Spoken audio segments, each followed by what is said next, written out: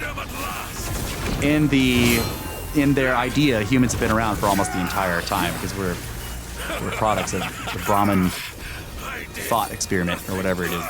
I don't know the theology, but basically, they believe that humans have been here for millions, for the entire age of the Earth, right? So they're accusing him of confirmation bias, basically. They're accusing him of being biased.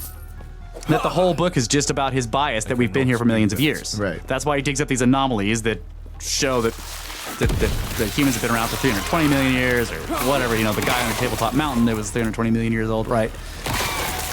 My problem with that, and I don't know if we've talked about this before or not, but like the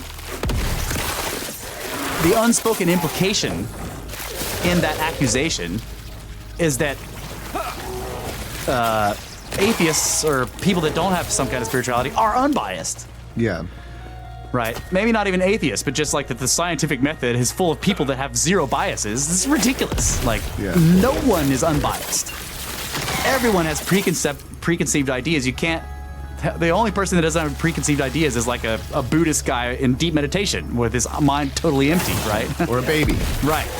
And they're not doing any thinking about stuff when they're a baby or when they're in deep meditation, right? That's not, you can't, as soon as you begin to cogitate, you have biases.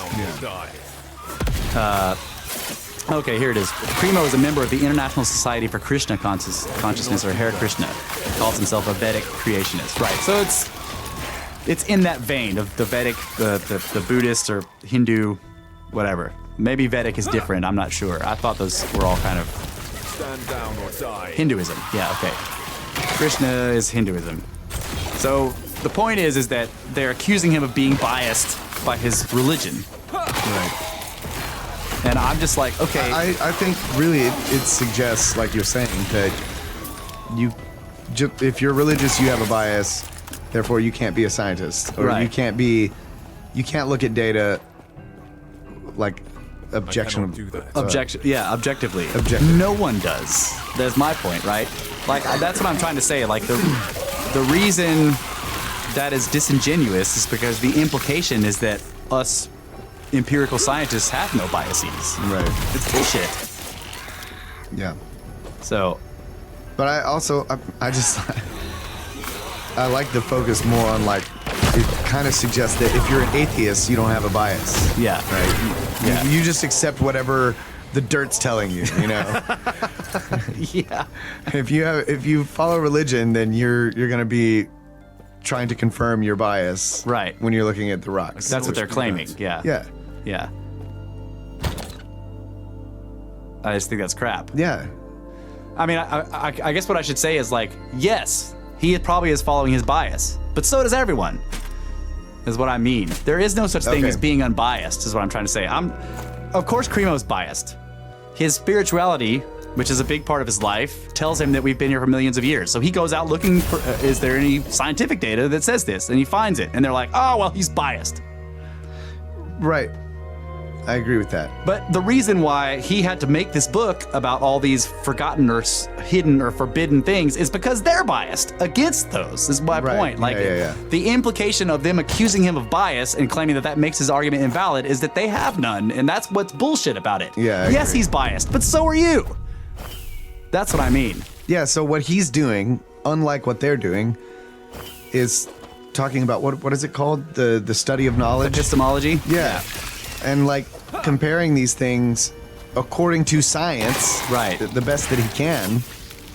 Yeah, like he's basically saying, like, so these reports I found are of the same quality and sometimes better than many of the ones that are accepted, and yet these aren't accepted. Why? Right. Right. And they're saying, well, you're just biased and you want the humans to have been around for millions of years. And I'm like, okay, yeah. See, he is biased in a way by his spirituality. That doesn't mean that he can't approach something scientifically. But the main implication that I have a problem with is that the implication is that they aren't biased. They have no biases. No, they approach this with an empty mind, and and just like what you said, they only are looking at what the dirt tells them. It's complete crap. So I wanted to address that because you'll see this all the time, like the confirmation bias thing. You can't. Okay. I had this idea, like, tell me if you think this is right. Either you or the watcher. Like, I had this idea, I don't know if I've mentioned it before, but anyone, you can't accuse someone of confirmation bias if you disagree with them. It automatically makes your accusation invalid because your own confirmation bias makes you want to accuse them of it. You see what I'm saying? Like, the only person who can legitimately accuse somebody else of confirmation bias is somebody who agrees with the guy he's accusing it of. You see what I mean? Like, if we both agree on something, but I'm like, dude, you got confirmation bias on that, even though I also have a bias towards what you're saying is real, then in other words, my accusation is more valid. But if I totally disagree with you, I'm like, that's just confirmation bias. That's a completely invalid argument because my own confirmation bias, which I can't help but have, is making me want to say that. You see what I'm saying? Yeah. But every accusation you see of confirmation bias comes about from people who do not agree with the person. and are trying to say that the only reason they've come to that conclusion is by confirmation bias. And I'm just like, well, you can't accuse them of confirmation bias when you disagree with them. In other words, your disagreement with them is making you say that. Like, it's like if he's guilty of confirmation bias, so are you. Automatically. Yes, automatically, yeah. But the great thing about being a hypocrite is you can totally be hypocritical. Yeah, that's true. And you can be against it at the same time. You can be hypocritical and totally be against hypocrisy. Hypocrisy, Yeah. Okay. So, let's see. I have other stuff marked in here. This anomalous evidence that he presents at the very end. I'm looking at the fallacy poster up there, Trying to find one. but I'm realizing that I can't hardly read the names of the fallacies. Oh yeah, in because the it's red on green. Yeah. But and also I can't listen to you talk while I'm reading the fallacy poster. No, it's not that one. I didn't have these marked. I'm not fully prepared for this. Sorry about this. That's cool. I always come prepared. But it's all right. Okay, so he has an article on Outlook earlier, but we've gone through that. So he has these weird. Okay, so the iron cup from the Oklahoma coal mine. This one's a weird story. Like, on January 10th, 1949, Robert Nordling sent a photograph of an iron cup to Frank L. Marsh of Andrews University in Berrien Springs, Michigan. Nordling wrote, "I visited a friend's museum in southern Missouri. Among his curios, he had the iron cup pictured on the enclosed snapshot. At the private museum, the iron cup had been displayed along with the following affidavit made by Frank J. Kenwood in Sulphur Springs, Arkansas on November 27th, 1948. So this isn't that long ago. This is the 1950s. While I was working in the municipal electric plant in Thomas, Oklahoma in 1912, I came upon a solid chunk of coal which was too large to use. I broke it with a sledgehammer. This iron pot fell from the center, leaving an impression or mold of the pot in the piece of coal. Jim Stahl, an employee of the company, witnessed the breaking of the coal and saw the pot fall out. I traced the source of the coal and found that it came from the Wilburton, Oklahoma mines. Wilburton. According to Robert O. Fay of the Oklahoma Geological Survey, the Wilburton mine coal is about 312 million years old." Yeah. In 1966, Marsh sent the photo of the cup and correspondence relating it to Wilbert H. Roosh, a professor of biology at Concordia College in Ann Arbor in Michigan. Marsh stated, "Enclosed is the letter and snap sent me by Robert Nordling some 17 years ago. When I got interested enough in this pot, the size of which can be gotten at somewhat by comparing it with the seat of the straight chair it is resting on. A year or two later, I learned that this friend of Nordling's had died and his little museum was scattered. Nordling knew nothing of the whereabouts of the iron cup. It would challenge the most alert sleuth to see if he could run it down. If this cup is what it is sworn to be, it is truly a most significant artifact. It is an unfortunate fact that evidence such as this iron cup tends to get lost as it passes from hand to hand among people not fully aware of its significance." Yeah. I've seen the picture. I think they always show it they show it like upside down, like bell. It looks to me like a candle holder, like the top part of it's got this flare at the top, Yeah. and then it gets real steep like a bell, like you imagine like a candle holder is what it looks like to me. Yeah. Or a wine glass. Like, I have these copper wine glasses. Oh yeah. Or maybe I think they're copper. And they flare out like that at the top, like a bell. Oh, okay, so it could be a wine glass. Yeah.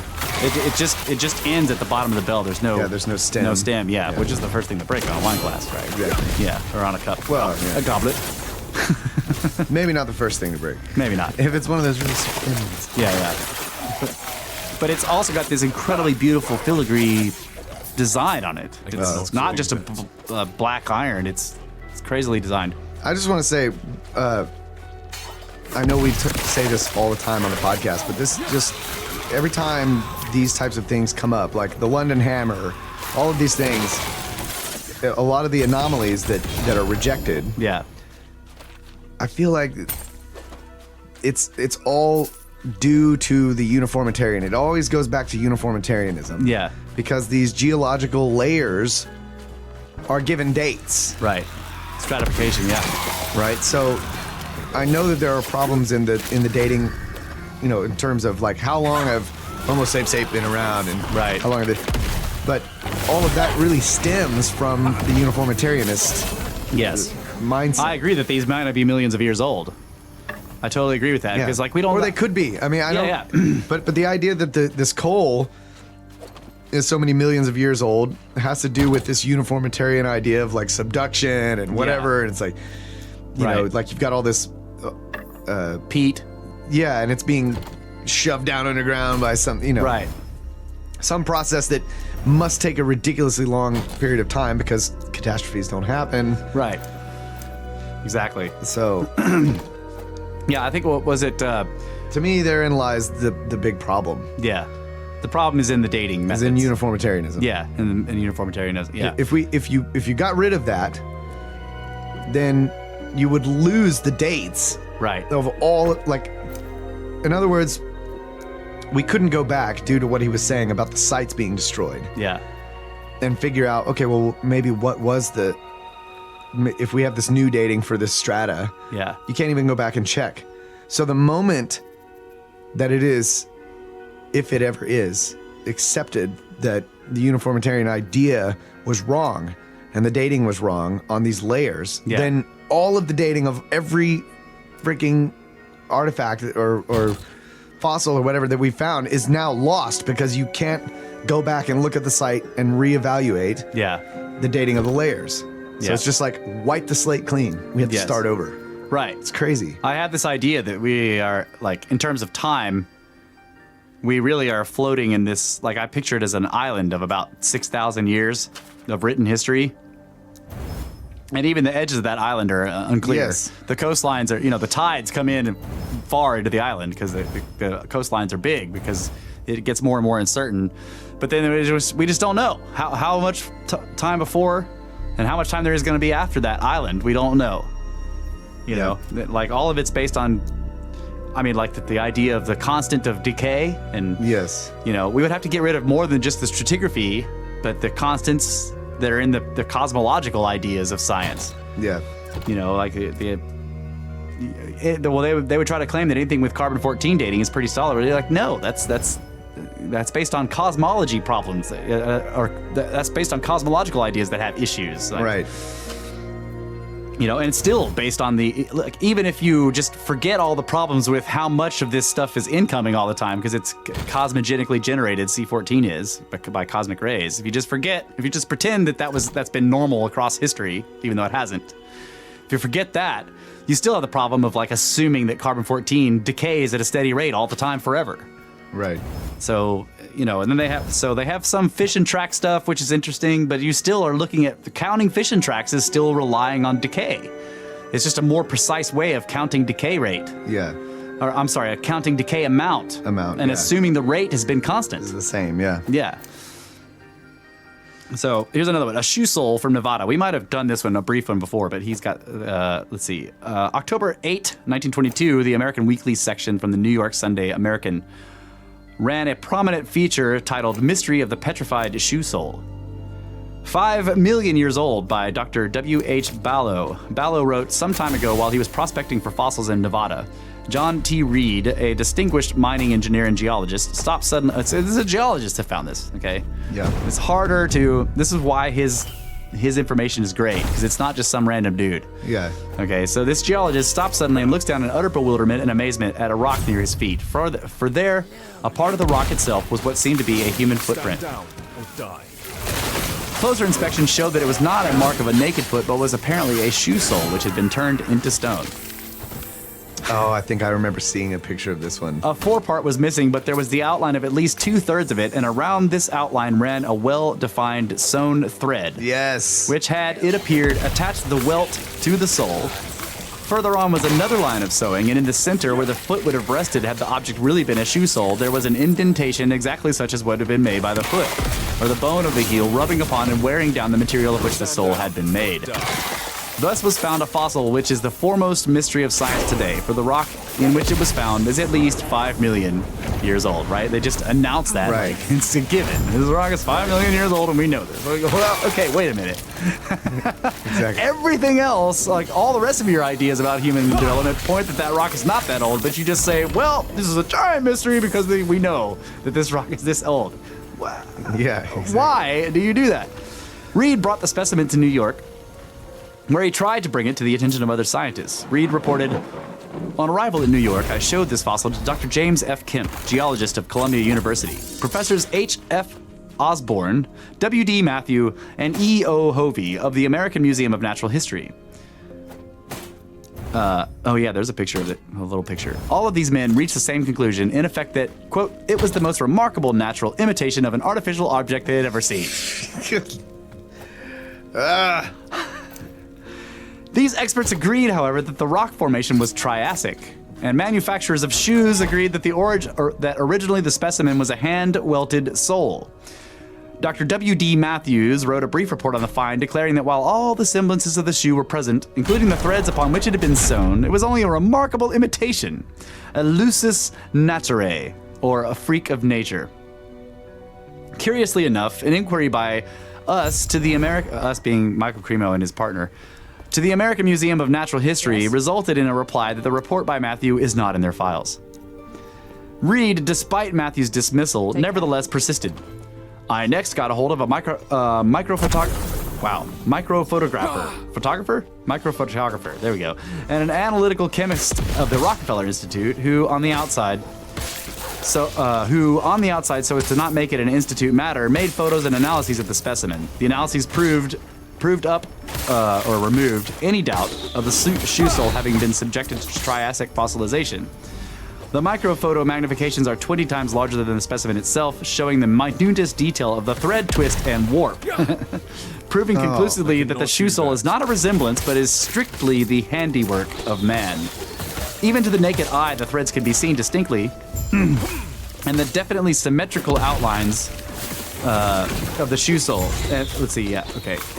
Inside this rim and running parallel to it is a line which appears to be regularly perforated as if for stitches. I may add that at least 2 geologists whose names will develop someday have admitted that the shoe sole is valid, a genuine fossilization in Triassic rocks. The Triassic rock bearing the fossil shoe sole is now recognized as being far more than 5 million years old. The Triassic period is now generally dated at 213 to 248 million years ago. So he got people to take minute photographs of the actual thread, and you can see the turns of the threads. Yeah, dude, it's freaking awesome. I love it. And so this is probably one of my favorite of all his anomalies, the block wall in the mine. So he's got the details. You remember this story? I don't know. Let's hear. W.W. McCormick of Abilene, Texas, Yeah. reported my grandfather's account of a stone block wall that was found deep within a coal mine. In the year 1928, I, Alman Mathis, was working in a coal mine number 5, located 2 miles north of Heavener, Oklahoma. This was a shaft mine, and they told us it was 2 miles deep. The mine was so deep that they let us down into it in an elevator, and they pumped air down to us. It was so deep. So, like, without air being pumped in there, they would die of asphyxiation, I assume. Yeah. This report was reprinted in a book by Brad Steiger. One evening, Mathis was blasting coal loose by explosives in room number 24 of this mine. So they have the shaft, and then there's drifts going off in a T-way, and then there's rooms coming off them where each individual guy sets up his charges, right? And then they all leave the mine, set off all the charges at once, and then they all go back down in the next day when the dust is settled and start clearing it out. It's a freaking crazy job, right 2 there. miles down. It's a crazy job. The next morning, said Mathis, there were several concrete blocks laying in the room. These blocks were 12-inch cubes and were so smooth and polished on the outside that all 6 sides could have served as mirrors. Whoa. Yet they were full of gravel because I chipped one of them open with my pick and it was plain concrete on the inside.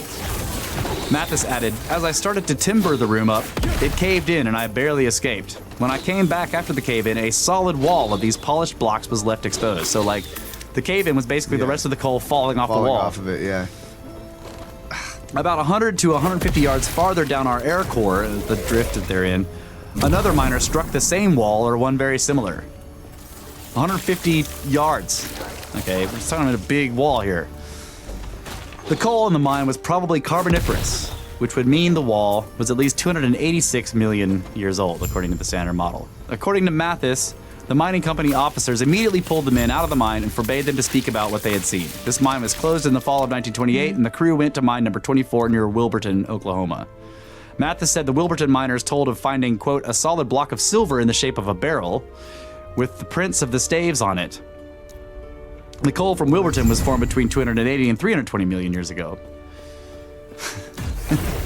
Dude, that's nuts. So they're finding these objects that are of some kind of intelligent manufacturer deep in these coal mines, and these two stories are like not extreme, but like big versions of like. There's so many stories of like this widow or whatever breaks open her little piece of coal to put in her, and there's a gold chain. You know? And the impression of the gold chain is in the coal, like, and then one piece of coal still has the gold chain sticking out of it, you know. And she takes it to the town doctor, and then he shows it to all these scientists. And there's so many of those stories. It's just like, okay, Stand down or die. how At what point does this, was there a coal artifact hoax fad? You know, I mean, come on. Yeah. Yeah. Over 50 years, you know? Right. And Cremo's point with his stories on here is that his are very hard to discount because they're all done by, like, this is a geologist, right? Yeah. You know, they have all these affidavits where people were basically signing like under perjury charges, basically that they were not lying. You know, with all these witnesses of people that they respected. Yeah. So, like, usually when you get somebody to sign an affidavit, they're telling the truth. Like, you're not going to sign an affidavit for something that didn't happen because that's, you know, you can be brought up for perjury charges, like, basically. Yeah. So, I just find that to be interesting. Like. If I wrote a false story for a newspaper... They closed the friggin' mine. Yeah. Like, that's crazy. I mean, I guess maybe the miner, like the mining company was like, okay, we're going to lose the property. Yeah, unstable. We don't know, like, we've now we don't run know into what's a in different there. structure. Yeah. It's dangerous to blast. We don't want anybody to die. Right. Blah, blah, blah, blah, blah. In other words, that there could be non-conspiracy related reasons for shutting the mine down. Yeah, but I also it's think still there. Right. That's what I'm always like, it's still out there. I also think of the idea that like they don't want to get the claims taken from them, right? They just went to another mine in the same area. Yeah, okay. Right? But if like it got let out that there was this enormous construction of something ancient down there, then the whole thing would be taken from them. They wouldn't be able to mine there at all anymore. Yeah. You know, I think this happens to oil companies too. Like people have this, you know, they talk about how, this oil company went out into the jungle out there and there was a pyramid and they flattened it, you know, or they didn't tell anybody about it or whatever. Or like these giant energy corporations that have hired various prospectors or whatever. Well, yeah, various types of companies to do deep sea floor mapping. Yeah. And then they find strange structures or strange anomalies on the seafloor, but they don't tell anybody about it yet. Not because they're hiding the story of the human race, but because they don't want to lose. They don't want to lose the ability to go for resources there. Yeah. So, like, I don't know. It could be both. It's hard to tell. Yeah. But like, there are plenty of landowners who, if they find. You find something ancient on your property, you're like, oh shit, don't tell anybody because I'll lose my property, right? Yeah. This is why I'm against like the kind of laws that allow governments to snatch property away from people. Yeah. Because then they wouldn't be afraid to tell, right? You know, if you have these things like we should be able to go in and like protect these ancient sites. But if you put in the laws that you're going to take the property away from whoever owns it, then they're not going to tell you it's there, and you can't protect the site. Right. So either it doesn't get protected and just gets utterly destroyed, hidden, or the property owner destroys it in fear of losing his property or whatever. Like it's like works the opposite of what they want it to work. You know? So many things. Yeah. Like that. Unintended consequences, or maybe they're intended. Like, let's make these laws so that people will destroy these artifacts because we don't want this story getting out there. Yeah. That's conspiracy. That's my conspiracy. God damn it. All right, I think that's it. Right? We ran out of time. Yep. A long time ago. Yeah, but you had to finish that. Yeah, I did have to finish it. All right, well, you guys can email us at brothersoftheserpent@gmail.com. You can go to the website, brothersoftheserpent.com, And please comment. on the website. And check out the encyclopedia and the glossary, which have lots of the terms that we use there, the ones we made up and the ones that are not made up but have Snake Bros descriptions. Yeah. Follow us on Twitter and share the episodes if you like it. That's right. And don't forget to donate to our pyramid scheme. Send us your 2 cents or your $1 million. Yeah. Straight to pyramids. Straight to pyramids. And give us reviews. You guys have been doing awesome at that. Thank you very much. But remember, you can give us reviews on iTunes. Any 5-star review helps spread the show.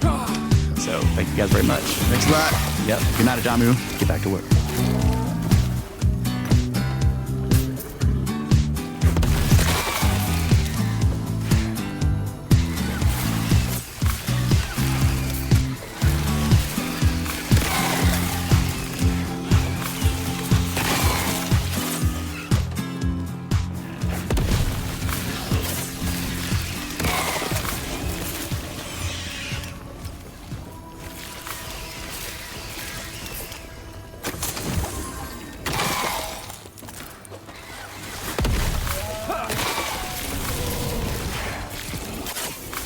Stand down or die.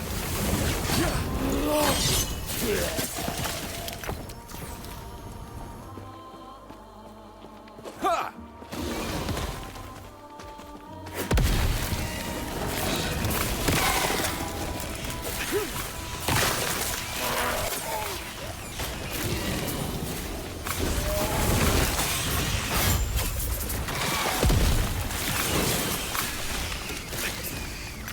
I cannot do that.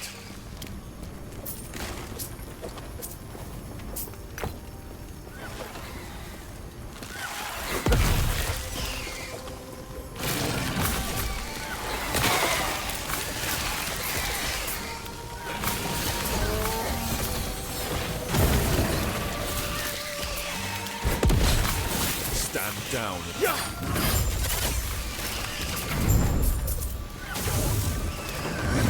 You will take my place. I cannot do that. I cannot do that. I must break free. Ha!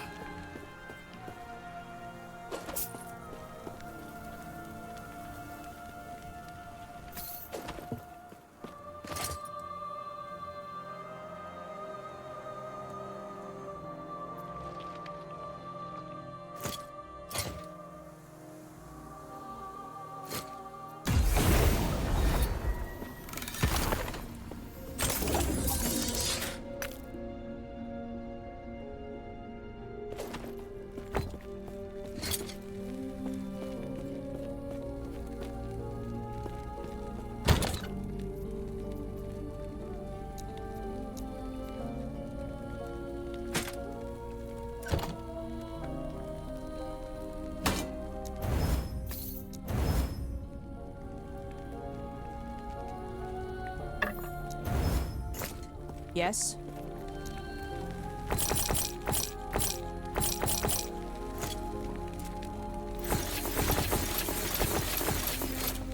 Take care.